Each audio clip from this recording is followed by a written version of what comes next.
Hello everyone, Camosaurus here, and welcome back to another Jurassic World Fallen Kingdom review. Today we're going to be reviewing the Attack Pack Dilophosaurus. Now, I'm not sure what film this Dilophosaurus is supposed to be from. I believe it's from Jurassic World Fallen Kingdom, however, it never appeared in the film, but it was supposed to be in the film. So I believe this stylization and color scheme of the Dilophosaurus is from what we were supposed to see in Jurassic World Fallen Kingdom in the opening credits, not opening credits, but the opening scene of the film with the Mosasaur and the T-Rex. However, it was cut in the end and we never got to see this color scheme. And it's definitely not supposed to be the color scheme from the first one, as we're getting a separate figure in Wave 2 for that specific paint scheme. So anyway, that's enough about the background information, and let's look at the articulation. First off, for articulation, there is indeed a leg swivel that can do a full 360, I believe. It could, it's just the frill is in the way. I wonder if we move the frill out of the way, it'll go. Yeah, it can. Okay, it can do a full 360, so that's really good. It can do a full 360 in both legs. It also has a swivel joint in the arm, which cannot do a full 360. Oh, it can do a full 360. You just have to push it down past the frill. This frill does get in the way of some of the articulation, but you can move it to allow you to articulate the body a little bit more. And this swivel is in both arms. They can both do full 360. And the final points of articulation on this figure are the frills. There's two frills. They can move in and out. That's pretty much the articulation get. Just a little swivel there. Not that much, but I guess, it adds some form of play feature to that. So I'm not going to complain. I'm pretty much okay with the articulation on this figure. There's just one minor complaint I have is that it doesn't have a jaw joint. For instance, the last figure I reviewed, the Wave 2 Velociraptor, was able to open and close its jaw. The Dilophosaurus here has no such joint, you just have to bend it, and that is something I think is severely lacking on this figure. Also, another problem I have with this figure is the fact that the frill here, this is not a good storage method for the frill. That is not a frill that has been detracted. I'm just going to be honest. That is a frill that is still out. So I would have rather that they kept a point on this figure. They either said, okay, the figure has its frill out, or the figure just doesn't have its frill. Not this in-between mode, which is pretty stupid. It doesn't look good in the slightest, and I kind of hate it, to be honest, and it does detract from the figure. Also, the joints keeping this frill on look ugly, especially from the front here. That is not an attractive sight, seeing these two massive lumps behind the head and clearly seeing the joints and these giant metal circles there, the little pins there. They really make it look not very attractive at all. That's my major complaint with this figure, is the frill is stupid. So I only keep it like that. That is how I like to display it. And I think it looks really good like that. So I wish they had just kept it instead of, when you turn it around, having all this stuff on the back. Anyway, let's go on to the next section of the review, and that is the paint scheme.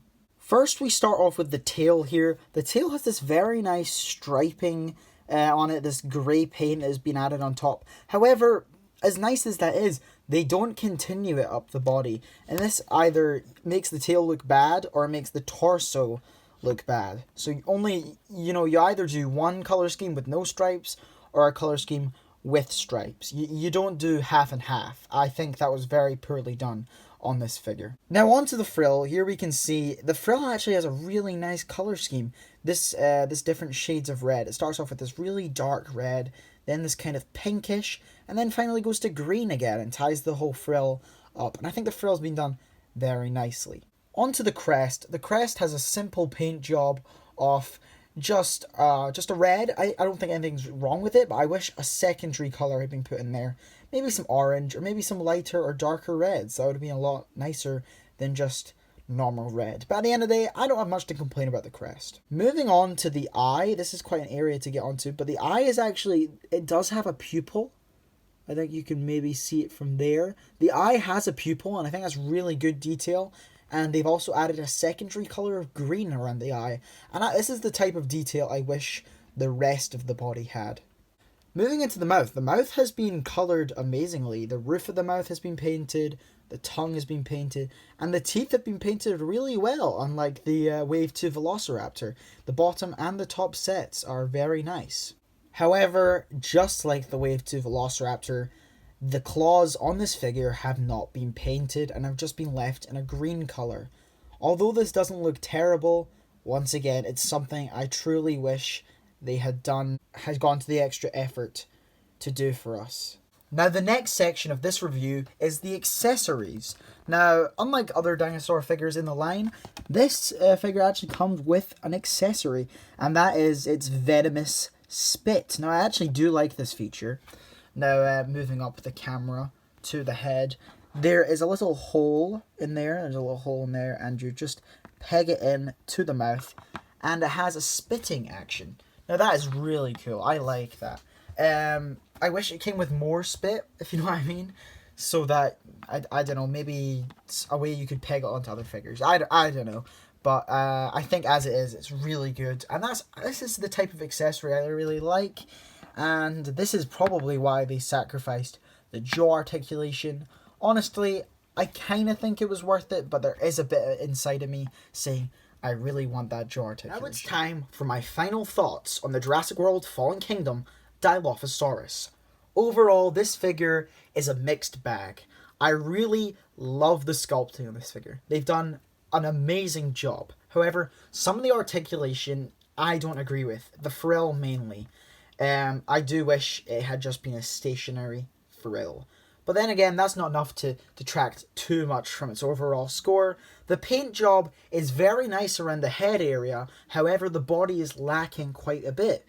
So this has already moved it below the Wave 2 Velociraptor, whose only problem I really had was some of the paint on the claws, which this figure also shares that problem. So overall, I'm going to give the Jurassic World Fallen Kingdom Dilophosaurus a 6 out of 10. Not a bad figure, but at the same time, there was a lot that could have been done to make this figure the best it possibly could have been. Ultimately, I think this figure is really good. You know, it is the Dilophosaurus from Jurassic Park. Not in paint scheme, but sculpt-wise, this is perfect. And I recommend you do get this figure. However, if you want more accurate color schemes and you're willing to wait a bit longer, I'd get the Legacy Collection Dilophosaurus when it comes out, because that way you can truly recreate the scene from the film. Go find yourself some fat action figure out there, get in the dark, and recreate the scene where the Dilophosaurus kills Dennis Nedry.